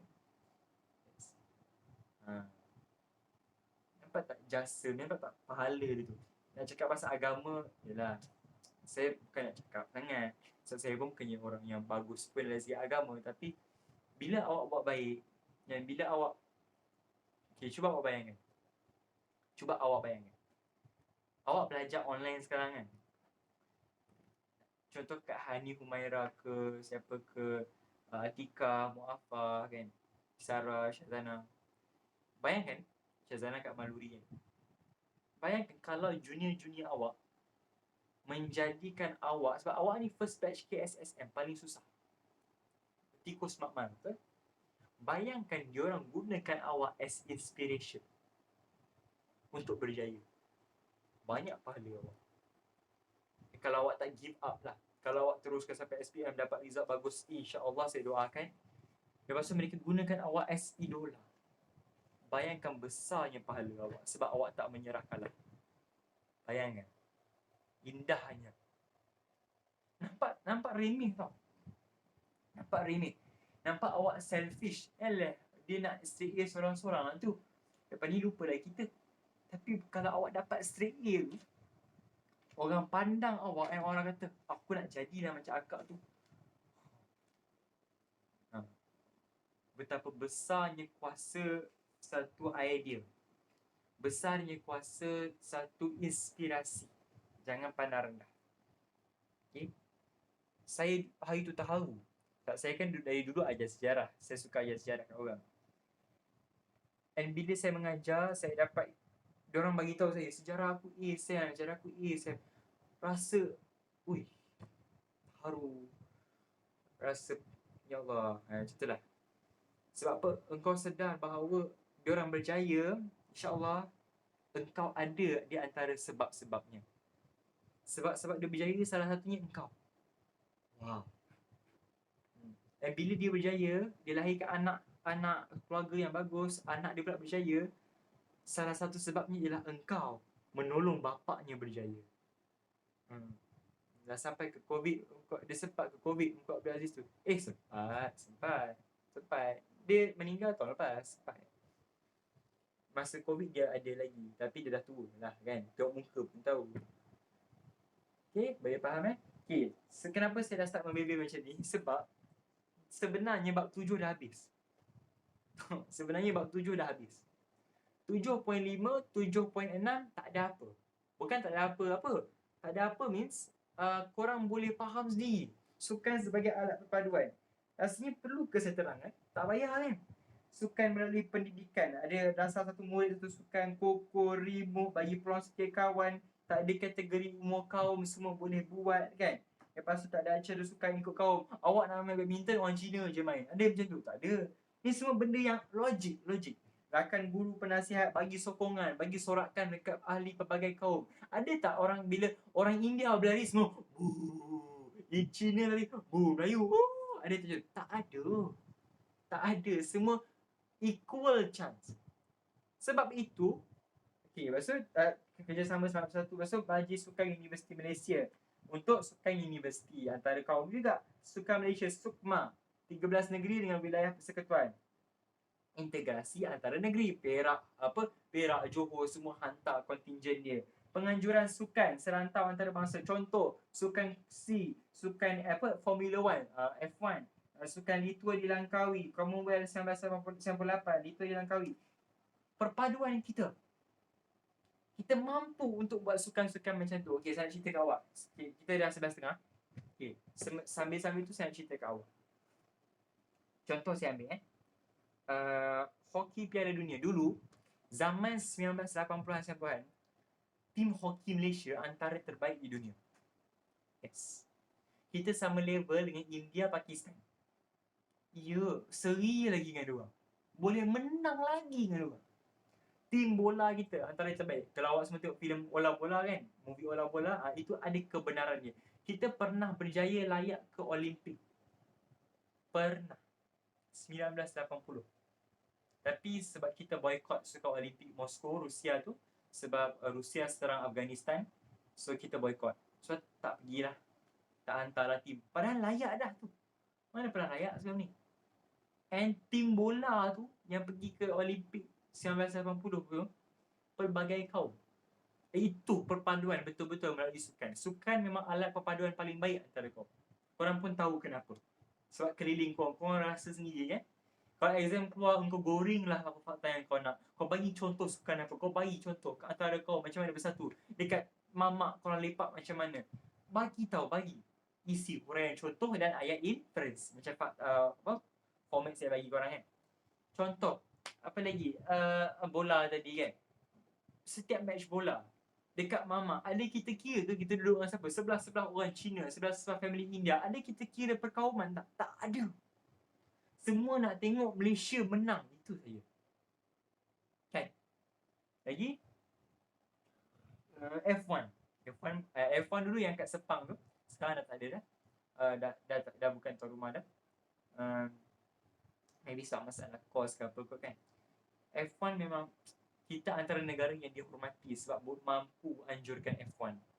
Dia negara membangun. Lepas tu, Litua di Langkawi sampai sekarang ada.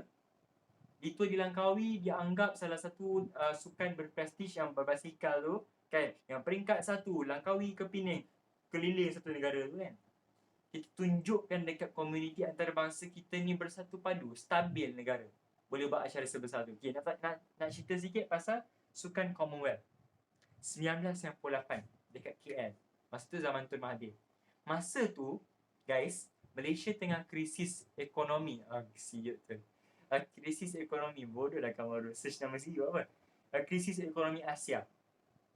Masa tu, masa krisis duit hancur semua ni, kita berjaya buat sukan kedua terbesar dunia kat KL. Stadium Bukit Jalil Nasional sekarang tu dibina untuk Commonwealth masa tu. Dan masa sukan Commonwealth 1998 dekat KL, masa Tun tu, awak tahu tak lagu Standing in the Eyes of the World kan? Pahit getir hidup dan pengorbanan kan? Dicipta oleh Ella, dinyanyi oleh Ella masa tu. Okay? Kita ialah negara Asia pertama yang jadi tuan rumah Commonwealth. Bangga tak? Sebelum tu selama ni UK, US memanglah kan. Commonwealth ni negara-negara yang pernah dijajah British kan. Lepas tu kita punya Commonwealth tu dianggap antara yang terbaik dalam sejarah. Ada krisis ekonomi ni. Lepas tu masa tu Anwar Ibrahim cuba untuk melawan Tun Dr. Mahathir. Krisis politik pula ni. Saya punya hipotesis kata politik jatuh, ekonomi jatuh, sosial pun jatuh. Apa jadi? Tak ada.